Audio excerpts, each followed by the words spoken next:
आज का यह वीडियो केवल सुनने के लिए नहीं है, बल्कि जीवन को भीतर से बदल देने के लिए है। क्योंकि आज कृष्ण मार्ग पर हम आपको सुनाने जा रहे हैं श्रीमद् भगवत गीता का पंचम अध्याय, वह अध्याय जहां भगवान श्री कृष्ण अर्जुन को कर्म और त्याग के उस रहस्य से परिचित कराते हैं, जिसे समझ लेने के बाद मनुष्य संसार में रहते हुए भी बंधनों से मुक्त हो सकता है। तो मित्रों, अगर आपको आध्यात्म, जीवन का सत्य, मन की शांति और आत्मा की शक्ति को समझना है, तो इस वीडियो को अंत तक जरूर सुनिए। और अगर हमारी यह मेहनत आपको भीतर तक छू जाए, तो वीडियो को लाइक करें, कृष्ण मार्ग चैनल को सब्सक्राइब करें और कमेंट में जय श्री कृष्णा अवश्य लिखें, क्योंकि आपका एक जय श्री कृष्णा लिखना भी भक्ति का ही एक रूप है। अब चलिए उस प्रश्न से शुरुआत करते हैं जो अर्जुन के मन में उठता है। अर्जुन पूछता है, हे केशव, आपने कभी कर्मयोग की प्रशंसा की और कभी संन्यास की, तो इन दोनों में से मेरे लिए कौन सा मार्ग श्रेष्ठ है, यह स्पष्ट रूप से बताइए। और यहीं से 5वें अध्याय का गहन ज्ञान आरंभ होता है, जहां श्री कृष्ण बहुत ही शांत, गंभीर और करुण स्वर में कहते हैं कि कर्मयोग और संन्यास दोनों ही मोक्ष देने वाले हैं, लेकिन इन दोनों में कर्मयोग अधिक श्रेष्ठ है, क्योंकि कर्म करते हुए जो व्यक्ति फल का त्याग कर देता है, वही सच्चा सन्यासी है। और यही बात आज के युग में सबसे अधिक प्रासंगिक है, क्योंकि आज हर व्यक्ति कर्म तो कर रहा है, लेकिन फल की आस उसे भीतर से जला रही है। अपेक्षाएं दुख का कारण बन रही हैं, असफलता मन को तोड़ रही है और सफलता अहंकार पैदा कर रही है। इसलिए श्री कृष्ण कहते हैं कि जो न द्वेष करता है न इच्छा करता है, वही सदा सन्यासी है, क्योंकि द्वंद्वों से मुक्त होकर मनुष्य सहज ही बंधनों से पार हो जाता है। और अर्जुन, ये जान लो कि जिस सन्यास को तुम त्याग समझ रहे हो, वह बिना कर्म योग के संभव नहीं, क्योंकि जो कर्म किए बिना सन्यासी बनना चाहता है, वह केवल पलायन कर रहा है। और जो कर्म को ईश्वर को अर्पित करके करता है, वही वास्तव में मुक्त होता है। श्री कृष्ण आगे समझाते हैं कि कर्म योग से मन शुद्ध होता है, बुद्धि स्थिर होती है और आत्मा का साक्षात्कार होता है। और जो व्यक्ति अपने कर्मों को ईश्वर को समर्पित कर देता है, वह संसार में रहते हुए भी संसार से अछूता रहता है। जैसे कमल का पत्ता जल में रहकर भी जल से नहीं भीगता। और यहीं पर भगवान कर्मयोगी की अवस्था को बहुत सुंदर रूपक से समझाते हैं कि जो व्यक्ति स्वयं को कर्ता नहीं मानता, जो यह जान लेता है कि देखने, सुनने, छूने, बोलने, खाने, चलने जैसे सभी कार्य प्रकृति के गुणों द्वारा हो रहे हैं, वह भीतर से कभी भी बंधता नहीं। उसका मन शांत रहता है, उसका जीवन सरल हो जाता है और वह हर परिस्थिति में संतुलित रहता है। सुख आए तो वह इतराता नहीं और दुख आए तो वह टूटता नहीं, क्योंकि वह जानता है कि मैं आत्मा हूं। यह शरीर और मन केवल साधन है। और यही ज्ञान मनुष्य को भय से मुक्त करता है, चिंता से मुक्त करता है और धीरे धीरे उसे उस अवस्था की ओर ले जाता है जिसे गीता में ब्रह्म निर्वाण कहा गया है, जहां भीतर शांति ही शांति होती है। और अर्जुन, जो व्यक्ति सभी प्राणियों में अपने समान आत्मा को देखता है, वह किसी से द्वेष नहीं करता, किसी से ईर्ष्या नहीं करता, और उसी की दृष्टि में सच्चा ज्ञान है, क्योंकि उसके लिए ब्राह्मण, गाय, हाथी, कुत्ता और चांडाल सब समान हो जाते हैं। और यही समत्व बुद्धि जीवन का सबसे बड़ा धन है, क्योंकि जहां समत्व है, वहां दुख टिक नहीं सकता। और यहीं से श्री कृष्ण अर्जुन को धीरे धीरे उस उच्च अवस्था की ओर ले जाते हैं, जहां मनुष्य इंद्रियों को वश में करके, इच्छाओं को शांत करके, क्रोध और अहंकार को त्याग कर भीतर के आनंद को अनुभव करता है। और वही व्यक्ति सच्चा योगी कहलाता है, जो बाहर से नहीं बल्कि भीतर से जुड़ा हुआ है। श्री कृष्ण अर्जुन को और गहराई में ले जाते हुए कहते हैं कि हे अर्जुन, जो व्यक्ति अपने मन और इंद्रियों को वश में कर लेता है, जो भीतर और बाहर के भेद को समझ लेता है, वही वास्तव में मुक्त होने के मार्ग पर चलता है, क्योंकि बंधन बाहर नहीं बल्कि भीतर होते हैं। इच्छाएं जब तक जीवित हैं, तब तक मनुष्य अशांत रहेगा। इसलिए जो योगी अपने सुख को बाहर की वस्तुओं में नहीं बल्कि अपने अंतःकरण में खोज लेता है, वही सच्चे आनंद का अनुभव करता है। और यह आनंद क्षणिक नहीं बल्कि स्थायी होता है। श्री कृष्ण स्पष्ट करते हैं कि विषयों से मिलने वाला सुख अंततः दुख का कारण बनता है, क्योंकि उसका आरंभ और अंत दोनों ही पीड़ा से जुड़े होते हैं। इसलिए बुद्धिमान व्यक्ति उन भोगों में नहीं फंसता, बल्कि वह इंद्रियों के वेग, काम और क्रोध को शरीर छोड़ने से पहले ही जीत लेता है। वही व्यक्ति इस जीवन में भी सुखी है और वही ब्रह्म निर्वाण का अधिकारी है। और फिर भगवान एक अत्यंत गूढ़ सत्य बताते हैं कि जो व्यक्ति अपने भीतर ही प्रकाश, आनंद और शांति का अनुभव करता है, वही ब्रह्म में स्थित होता है। उसके लिए बाहरी परिस्थितियां महत्वहीन हो जाती हैं। और ऐसा योगी न किसी से भय खाता है, न किसी को भय देता है। उसका जीवन करुणा से भर जाता है, क्योंकि वह सभी प्राणियों में उसी एक परमात्मा को देखता है। और श्री कृष्ण कहते हैं कि ऐसे ज्ञानी पुरुष संसार में रहते हुए भी उससे लिप्त नहीं होते। वे कर्म करते हैं, लेकिन कर्म उन्हें बांध नहीं पाते, क्योंकि वे स्वयं को कर्ता नहीं मानते। वे जानते हैं कि प्रकृति ही सब कुछ कर रही है और आत्मा केवल साक्षी है। इसी कारण उनका मन न पाप से बनता है और न पुण्य से। वे समत्व में स्थित रहते हैं। और यही श्री कृष्ण बहुत ही सुंदर वाक्य कहते हैं कि जो इस सत्य को जान लेता है कि न मैं करता हूँ न करवाता हूँ, वही वास्तव में मुक्त है, क्योंकि अहंकार ही बंधन की जड़ है। और जब अहंकार गल जाता है तो आत्मा अपने स्वाभाविक आनंद में स्थित हो जाती है। और ऐसे योगी के लिए संसार में कोई भी वस्तु शत्रु नहीं रहती।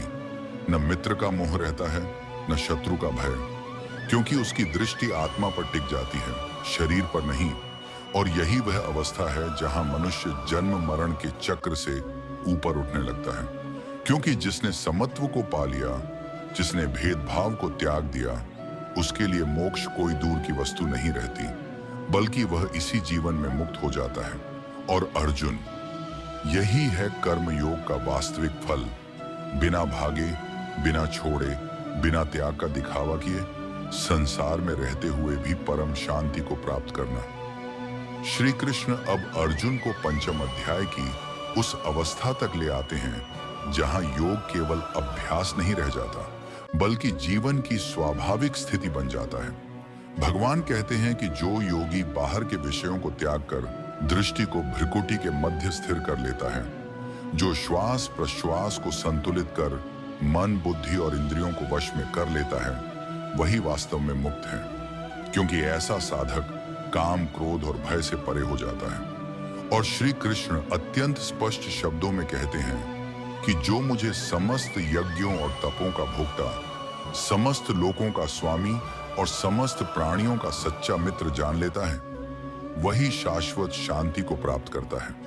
और यही पंचम अध्याय का परम निष्कर्ष है।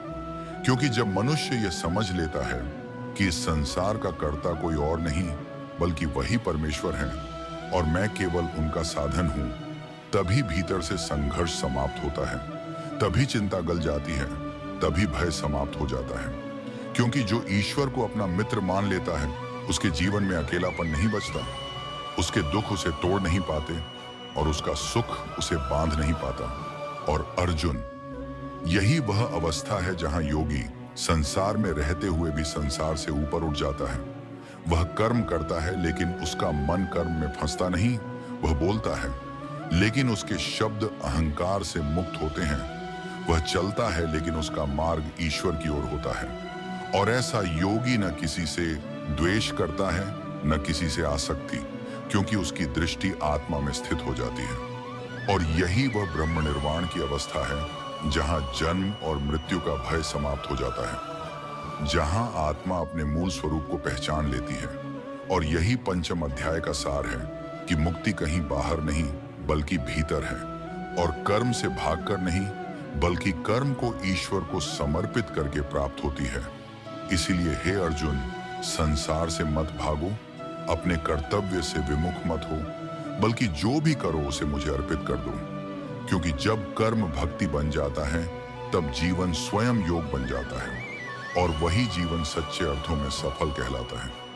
श्री कृष्ण के वचन अब केवल ज्ञान नहीं रहते, बल्कि अर्जुन के भीतर उतरने लगते हैं। भगवान कहते हैं कि जो व्यक्ति अपने भीतर के शत्रुओं, काम, क्रोध और लोभ को जीत लेता है, वही सच्चा विजेता है। क्योंकि बाहरी युद्ध तो एक दिन समाप्त हो जाता है, लेकिन भीतर का युद्ध जीवन भर चलता है। और जो योगी इस भीतर के युद्ध को जीत लेता है, उसके लिए संसार की कोई भी परिस्थिति उसे विचलित नहीं कर सकती। न अपमान उसे गिरा सकता है, न सम्मान उसे अहंकारी बना सकता है। क्योंकि वह जान चुका होता है कि यह शरीर और यह संसार दोनों ही क्षण भंगुर हैं, स्थायी केवल आत्मा है। और जब यह सत्य हृदय में उतर जाता है, तब मनुष्य दूसरों को दोष देना छोड़ देता है, शिकायत करना छोड़ देता है, क्योंकि उसे यह समझ आ जाता है कि दुख बाहर से नहीं आता, बल्कि हमारी अपेक्षाओं से जन्म लेता है। और श्री कृष्ण कहते हैं कि जो पुरुष अपने भीतर की शांति को पा लेता है, वही सच्चा सन्यासी है। भले ही वह घर में रहे, परिवार में रहे, संसार के बीच रहे, क्योंकि सन्यास वस्त्रों से नहीं बल्कि दृष्टि से होता है। और जो व्यक्ति हर परिस्थिति में संभव रखता है, जो सुख दुख, लाभ हानि, जय पराजय में समान रहता है, वही वास्तव में ब्रह्म में स्थित होता है। और ऐसे योगी के लिए न स्वर्ग की लालसा रहती है, न नरक का भय, क्योंकि उसने जीवन के सत्य को पहचान लिया होता है। और यही भगवान अर्जुन को यह भी बताते हैं कि जो व्यक्ति अपने सुख को दूसरों के दुख पर खड़ा करता है, वह कभी शांत नहीं रह सकता। इसलिए सच्चा योगी वही है जो सब प्राणियों के कल्याण में अपना कल्याण देखता है, जो किसी को कष्ट देकर आनंद नहीं चाहता। और यही करुणा उसे परमात्मा के सबसे निकट ले जाती है, क्योंकि जहां करुणा है वहां ईश्वर स्वयं प्रकट हो जाते हैं। और अर्जुन, यही वह अवस्था है जहां मनुष्य जीवन के हर क्षण को पूजा बना लेता है, उसका कर्म साधना बन जाता है और उसका अस्तित्व स्वयं एक संदेश बन जाता है। और यही पंचम अध्याय का वह गूढ़ रहस्य है जो समझ में नहीं, अनुभव में आता है। श्री कृष्ण अब अर्जुन को यह अनुभव कराते हैं कि वास्तविक योग किसी विशेष समय या स्थान से बंधा नहीं होता, बल्कि वह हर क्षण की चेतना है। भगवान कहते हैं कि जो पुरुष यह जान लेता है कि शरीर से होने वाले सभी कार्य प्रकृति के गुणों द्वारा हो रहे हैं और आत्मा केवल साक्षी है, वही व्यक्ति भीतर से हल्का हो जाता है, क्योंकि उसके कंधों से कर्तापन का बोझ उतर जाता है। और जैसे ही यह बोझ उतरता है, वैसे ही मन की थकान, चिंता और भय अपने आप समाप्त होने लगते हैं। श्री कृष्ण स्पष्ट करते हैं कि जो आत्मा में स्थित रहता है, वह न किसी को हानि पहुंचाता है, न स्वयं को, क्योंकि उसकी दृष्टि में हर प्राणी उसी परम चेतना का अंश होता है। और ऐसा व्यक्ति कर्म करता हुआ भी निष्कर्म हो जाता है, क्योंकि उसके कर्म में न स्वार्थ रहता है, न आसक्ति। और यही भगवान बहुत गहरा सत्य बताते हैं कि जो व्यक्ति स्वयं को शरीर मानता है, वही कर्मों से बनता है, लेकिन जो स्वयं को आत्मा जान लेता है, उसके लिए कर्म केवल लहरें बन जाते हैं। वह समुद्र की तरह स्थिर रहता है। और अर्जुन, यही कारण है कि ज्ञानी पुरुष सुख में न बहकता है, न दुख में डूबता है, क्योंकि उसका आनंद बाहर से नहीं बल्कि भीतर से उत्पन्न होता है। और ऐसा आनंद कभी छिनता नहीं, क्योंकि वह किसी वस्तु पर निर्भर नहीं होता। और श्री कृष्ण कहते हैं कि जो व्यक्ति इस अवस्था को प्राप्त कर लेता है, वह संसार में रहते हुए भी संसार के प्रभाव से ऊपर उठ जाता है। वह कर्म करता है, लेकिन उसका मन कर्म में फंसता नहीं। वह संबंध निभाता है, लेकिन मोह में नहीं डूबता।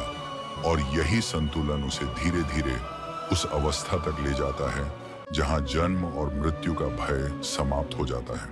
क्योंकि जिसने आत्मा को पहचान लिया, उसके लिए मृत्यु केवल वस्त्र परिवर्तन बन जाती है।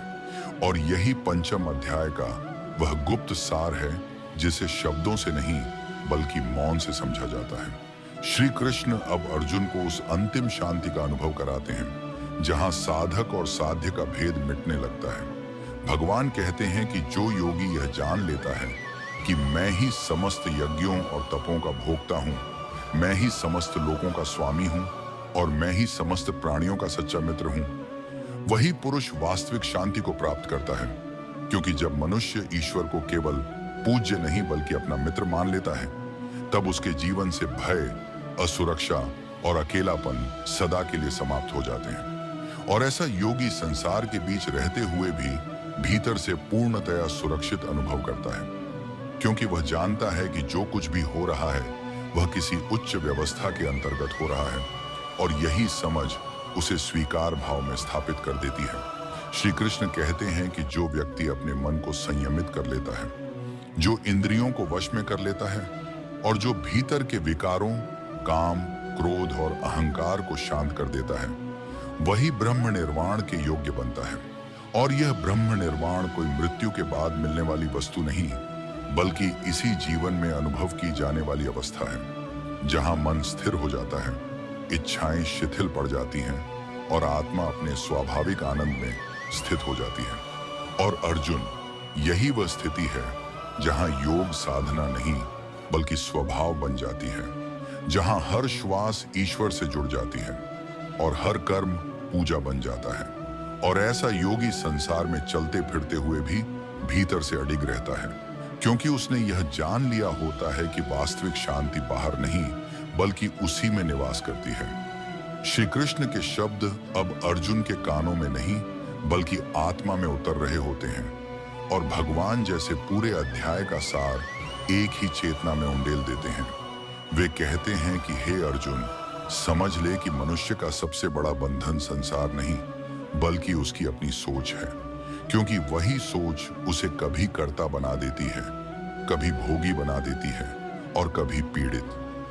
और जब तक यह अहंकार जीवित है तब तक मनुष्य चाहे संन्यास ले ले या कर्म करता रहे, वह भीतर से बंधा ही रहेगा। इसलिए पंचम अध्याय में मैं तुम्हें त्याग नहीं बल्कि दृष्टि परिवर्तन सिखा रहा हूं, क्योंकि जिसने अपनी दृष्टि को शुद्ध कर लिया उसके लिए संसार स्वयं ही पवित्र हो जाता है। और यही कारण है कि सच्चा योगी वही है जो हर कर्म को ईश्वर का आदेश मानकर करता है, परिणाम को अपने हाथ से छोड़ देता है और भीतर से शांत रहता है। श्री कृष्ण कहते हैं कि जब मनुष्य यह समझ लेता है कि मैं अकेला नहीं हूं, मेरा प्रत्येक श्वास भी उसी परम सत्ता के अधीन है, तब भय अपने आप समाप्त हो जाता है, क्योंकि भय अलगाव से जन्म लेता है और शांति एकत्व से। और अर्जुन, यही कारण है कि जो व्यक्ति सब प्राणियों में मुझे देखता है वही किसी से घृणा नहीं कर सकता, वही किसी को चोट नहीं पहुंचा सकता, क्योंकि उसे यह अनुभूति हो जाती है कि दूसरे को दिया गया कष्ट अंततः उसी को लौटकर मिलेगा। और यहीं से करुणा जन्म लेती है, और करुणा ही योग की सबसे ऊंची अवस्था है, क्योंकि जहां करुणा है वहां अहंकार जीवित नहीं रह सकता, और जहां अहंकार समाप्त होता है वहीं ब्रह्म का प्रकाश स्वतः प्रकट हो जाता है। और श्री कृष्ण आगे कहते हैं कि बहुत से लोग शांति की तलाश में बाहर बाहर भटकते रहते हैं, कोई धन में, कोई संबंधों में, कोई पद में, कोई भोग में। लेकिन पंचम अध्याय यह सिखाता है कि शांति खोजने की वस्तु नहीं बल्कि स्मरण करने की अवस्था है, क्योंकि आत्मा स्वभाव से ही शांत है। उसे केवल ढका गया है इच्छाओं, अपेक्षाओं और पहचान के झूठे बोझ से। और जैसे जैसे योगी इन परतों को हटाता है वैसे वैसे भीतर का प्रकाश स्वयं प्रकट होने लगता है। और अर्जुन, यही कारण है कि ज्ञानी पुरुष को न सफलता का नशा होता है न असफलता का विषाद, क्योंकि वह जान चुका होता है कि दोनों ही अस्थाई हैं, और जो अस्थाई है उस पर जीवन टिकाया नहीं जा सकता। और श्री कृष्ण यहाँ एक अत्यंत सूक्ष्म बात कहते हैं कि जो व्यक्ति सुख से चिपकता है वही दुख से डरता है, लेकिन जो दोनों को साक्षी भाव से देख लेता है वही वास्तव में स्वतंत्र होता है। और यही स्वतंत्रता मोक्ष है। कोई स्थान नहीं, कोई समय नहीं, कोई मृत्यु के बाद मिलने वाला पुरस्कार नहीं, बल्कि इसी क्षण अनुभव की जाने वाली अवस्था। और अर्जुन, जब मनुष्य इस अवस्था में स्थित हो जाता है तब उसके लिए कर्म बोझ नहीं रहते, वे सेवा बन जाते हैं। जीवन संघर्ष नहीं रहता, वह साधना बन जाता है, और हर दिन युद्ध नहीं बल्कि अवसर बन जाता है। और यही पंचम अध्याय का वह अंतिम संदेश है जो मैं तुम्हें दे रहा हूं, कि संसार छोड़ना नहीं है, संसार को ईश्वर के साथ जीना है, क्योंकि जब ईश्वर केंद्र में आ जाते हैं तब जीवन स्वयं ही संतुलित हो जाता है। और ऐसा योगी चाहे राजमहल में रहे या वन में, भीतर से सदा मुक्त रहता है, सदा शांत रहता है। और वही इस धरती पर चलते फिरते हुए भ्रम का अनुभव करता है। अब श्री कृष्ण के शब्द युद्ध भूमि से ऊपर उठकर सीधे आत्मा के आकाश में गूंजने लगते हैं और अर्जुन केवल श्रोता नहीं रहता बल्कि स्वयं को उन वचनों में पहचानने लगता है।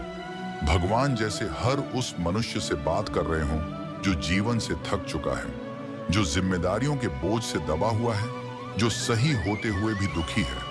और श्री कृष्ण कहते हैं कि हे मनुष्य, तू व्यर्थ ही स्वयं को दोषी मानता है, व्यर्थ ही स्वयं को कमजोर समझता है, क्योंकि तू भूल गया है कि तू अकेला नहीं है।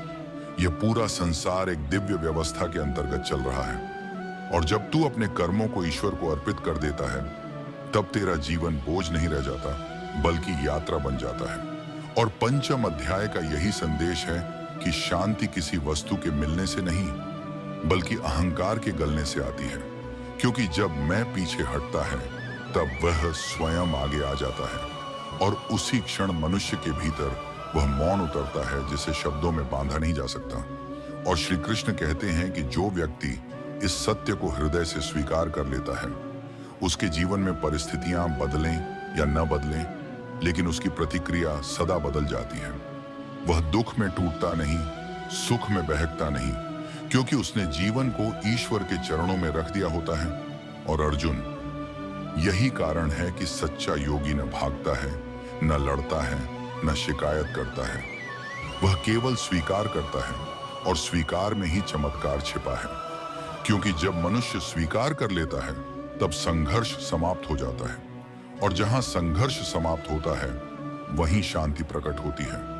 और यही वह क्षण है जहां पंचम अध्याय केवल शास्त्र नहीं रह जाता बल्कि जीवित अनुभव बन जाता है। और श्री कृष्ण मानो अर्जुन के कंधे पर हाथ रखकर कहते हैं, डरो मत, जो हो रहा है वह तुम्हारे विरुद्ध नहीं बल्कि तुम्हारे भीतर की शक्ति को जगाने के लिए हो रहा है। और जब यह विश्वास जन्म लेता है तब मनुष्य संसार में रहते हुए भी अडिग हो जाता है, शांत हो जाता है, और वही शांति इस अध्याय की पूर्णता है। अब पंचम अध्याय की वाणी और भी सूक्ष्म हो जाती है। श्री कृष्ण अर्जुन को यह नहीं समझा रहे कि क्या करना है बल्कि यह जगा रहे हैं कि कौन होना है। वे कहते हैं कि हे अर्जुन, जब मनुष्य अपने भीतर स्थिर हो जाता है तब बाहरी संसार स्वतः ही संतुलित होने लगता है, क्योंकि संसार को बदलने से पहले स्वयं को बदलना आवश्यक है। और यही कारण है कि कर्म योगी कभी परिस्थितियों का गुलाम नहीं होता, वह हर स्थिति को साधना बना लेता है। दुख आए तो वह टूटता नहीं बल्कि जागता है, सुख आए तो वह अहंकारी नहीं बनता बल्कि कृतज्ञ हो जाता है, और यही कृतज्ञता उसे भीतर से समृद्ध बनाती है। श्री कृष्ण आगे संकेत देते हैं कि जो व्यक्ति स्वयं को केवल शरीर मानता है वही हर चोट को व्यक्तिगत बना लेता है, लेकिन जो स्वयं को आत्मा जान लेता है उसके लिए कोई भी परिस्थिति उसकी पहचान को हिला नहीं सकती। और अर्जुन, यही कारण है कि योगी संसार में रहते हुए भी भीड़ में खोता नहीं, क्योंकि वह भीतर से पूर्ण होता है। उसे किसी से कुछ साबित नहीं करना होता, न स्वयं से न संसार से, और यही पूर्णता उसे मौन में भी आनंद देती है, एकांत में भी शक्ति देती है और कर्म में भी शांति देती है।